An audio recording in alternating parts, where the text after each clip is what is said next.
ভারতীয় জল আগ্রাসনের প্রতিবাদে আজকের এই বিক্ষোভ মিছিলে উপস্থিত ঢাকা মহানগরীর বিভিন্ন প্রান্ত থেকে আসা ছাত্র জনতা।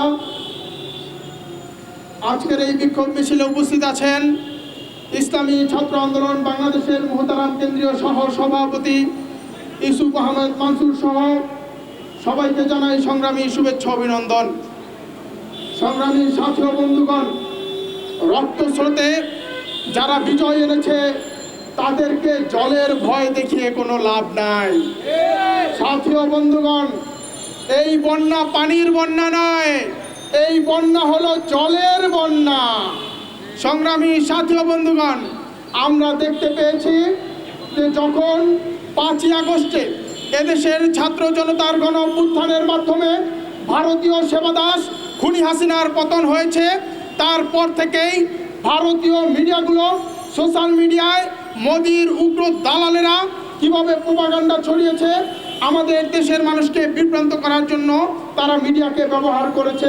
আমরা দেখতে পেয়েছি তাদের দেশের বিজেপির দালালরা তারা সোশ্যাল মিডিয়ায় প্রচার করেছে শেখ হাসিনার পতনের প্রতিশোধ নিতে তারা ভারতীয় বাঁধগুলো খুলে দিবে। আমরা কি দেখলাম? হাসিনার পতনের 1 মাস না যেতেই তারা আমাদের ফেনী, কুমিল্লা, নোয়াখালী অঞ্চলের যে বাঁধগুলো রয়েছে সেগুলো তারা খুলে দিয়ে কোনো ধরনের পূর্ব সতর্কতা ব্যতীত এই বাঁধগুলো খুলে দিয়ে আমাদের দেশের জনগণকে তারা ডুবিয়ে মারার অপপ্রয়াস করছে।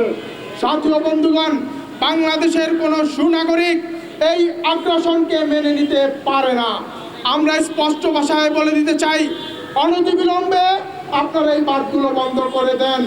বাংলাদেশের মানুষকে যদি আপনারা বিপর্যস্ত করতে চান, বাংলাদেশের অন্তর্বর্তীকালীন সরকারের প্রধান উপদেষ্টা তিনি শপথ নেওয়ার আগেই কিন্তু আন্তর্জাতিক মিডিয়াগুলোতে তিনি বলেছেন বাংলাদেশকে যদি কেউ অস্থিতিশীল করতে চায় তাহলে ভারত, মায়ানমার এবং 7 সিস্টারও অক্ষত থাকবে না। আমরা অন্তর্বর্তী সরকারের প্রধান উপদেষ্টাকে বলতে চাই, আপনি আপনার বক্তব্যকে বাস্তবায়ন করুন। আজকে ভারত সরকার আমাদের উপর যে আগ্রাসী আচরণ করছে এর প্রতিশোধে আপনি আপনার বক্তব্যকে বাস্তবায়ন করুন। আমরা দেখতে চাই ভারতীয় আগ্রাসনকে কিভাবে আমরা মোকাবেলা করব, এই জন্য আমাদের সবাইকে ঐক্যবদ্ধভাবে কাজ করতে হবে। সাথী ও বন্ধুগণ, আজকে আমরা স্পষ্টভাবে বলে দিতে চাই, এই আগ্রাসন যদি দীর্ঘায়িত হয় তাহলে ভারতও আমাদের প্রতিশোধের আগুন থেকে তারা নিস্তার পাবে না ইনশাআল্লাহ। এই জন্য আগামী দিনে যে সকল ছাত্র জনতা আমরা বন্দুকের সামনে বুক পেতে দিয়েছি, বিজয় ছিনিয়ে এনেছি, আমরা ভারতের এই জল আগ্রাসনকে ভয় পাই না। আমরা সুস্পষ্টভাবে বলে দিতে চাই, অনতি বিলম্বে আপনাদের এই আগ্রাসন বন্ধ করুন। বাংলাদেশের সকল সুনাগরিককে বলতে চাই, ভারতের সকল টিভি মিডিয়া, ভারতের সকল পণ্যকে আপনারা বর্জন করুন। ভারতের ওপর সকল ধরনের বয়কট আপনারা জারি রাখুন। ইনশাআল্লাহ আমরা বর্তমান যে আগ্রাসন, এই আগ্রাসনকে আমরা রুখে দিব।